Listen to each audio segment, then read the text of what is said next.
नमस्कार। नूतन दीक्षित की कहानियां चैनल पर आपका स्वागत है। मैं नूतन दीक्षित आज सुना रही हूँ मुंशी प्रेमचंद की लिखी कहानी कौशल। पंडित बालक राम शास्त्री की धर्मपत्नी माया को बहुत दिनों से एक हार की लालसा थी और वह सैकड़ों ही बार पंडित जी से उसके लिए आग्रह कर चुकी थी, किंतु पंडित जी हीला हवाला करते रहते थे।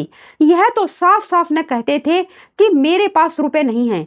इससे उनके पराक्रम में बट्टा लगता था। तर्कनाओं की शरण लिया करते थे।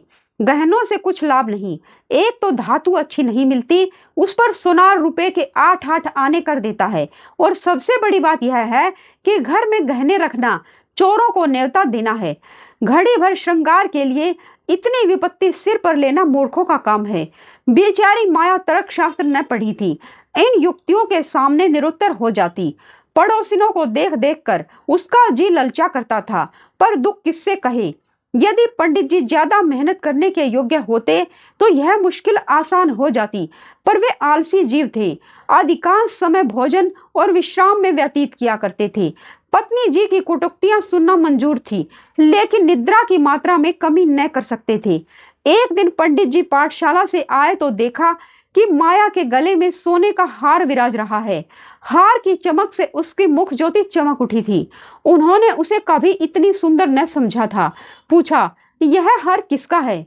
माया बोली, पड़ोस में जो बाबूजी रहते हैं उनकी स्त्री का है। आज उनसे मिलने गई थी, यह हार देखा, बहुत पसंद आया, तुम्हें दिखाने के लिए पहनकर चली आई। बस ऐसा ही एक हार मुझे बनवा दो। पंडित दूसरे की चीज नाहक मांग लाई, कहीं चोरी हो जाए तो हार तो बनवाना ही पड़े, ऊपर से बदनामी भी हो। माया, मैं तो ऐसा ही हार लूंगी, 20 तोले का है। पंडित फिर वही जिद। माया, जब सभी पहनती हैं तो मैं क्यों ना पहनूं? पंडित, सब कुएं में गिर पड़े तो तुम भी कुएं में गिर पड़ोगी। सोचो तो, इस वक्त इस हार के बनवाने में 600 रुपए लगेंगे। अगर 1 रुपए प्रति सैकड़ा भी ब्याज पर रख लिया जाए तो 5 वर्ष में 600 रुपए के लगभग 1000 रुपए हो जाएंगे। लेकिन 5 वर्ष से तुम्हारा हार मुश्किल से 300 रुपए का रह जाएगा। इतना बड़ा नुकसान उठाकर हार पहनने से क्या सुख? यह हार वापस कर दो, भोजन करो और आराम से पड़ी रहो। यह कहते हुए पंडित जी बाहर चले गए। रात को एकाएक माया ने शोर मचाकर कहा, चोर चोर, हाय घर में चोर, मुझे घसीटे लिए जाते हैं। पंडित जी हकबका कर उठे और बोले, कहाँ कहाँ, दौड़ो दौड़ो।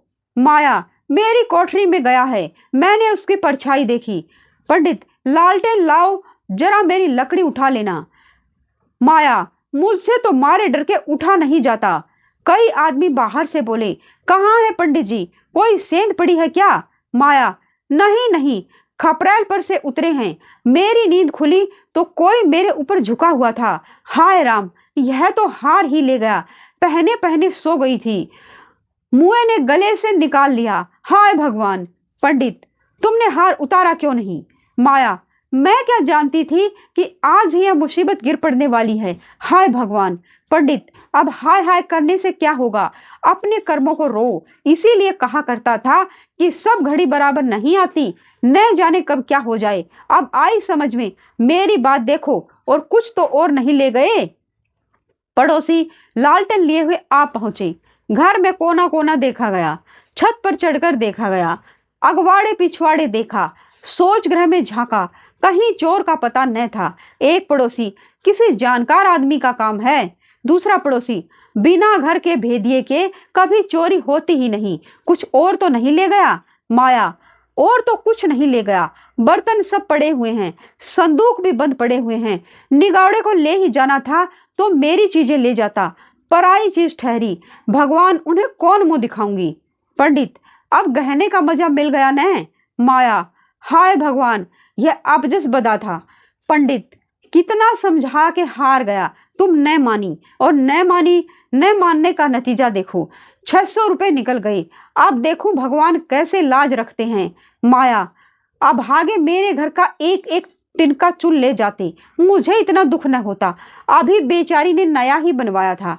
पंडित, खूब मालूम है कि 20 तोले का था। माया, 20 ही तोले का तो कहती थी। पंडित, बधिया बैठ गई और क्या। माया, कह दूंगी घर में चोरी हो गई, क्या जान लेंगी? अब उनके लिए कोई चोरी थोड़े ही करने जाएगा। पंडित, तुम्हारे घर से चीज गई, तुम्हें देनी पड़ेगी। उन्हें इससे क्या प्रयोजन कि चोर ले गया या तुमने उठाकर रख लिया, पतियाएंगी ही नहीं। माया, तो इतने रुपए कहाँ से आएंगे? पंडित, कहीं न कहीं से तो आएंगे ही, नहीं तो लाज कैसे रहेगी। मगर की तुमने बड़ी भूल। माया, भगवान से मंगनी की चीज भी न देखी गई, मुझे काल ने घेरा था, नहीं तो घड़ी भर गले में डाल लेने से ऐसा कौन सा बड़ा सुख मिल गया। मैं हूं ही अभागिनी। पंडित, अब पछताने और अपने को कोसने से क्या फायदा। चुप होके बैठो, पड़ोसिन से कह देना, घबराओ नहीं, तुम्हारी चीज जब तक लौटा न देंगे तब तक हमें चैन न आएगा। पंडित बालक राम को अब नित्य ही चिंता रहने लगी कि किसी तरह हार बने। यूं अगर टाट उलट देते तो कोई बात न थी, पड़ोसिन को संतोष ही करना पड़ता, ब्राह्मण से डांट कौन लेता। किंतु पंडित जी ब्राह्मणत्व के गौरव को इतने सस्ते दामों न बेचना चाहते थे।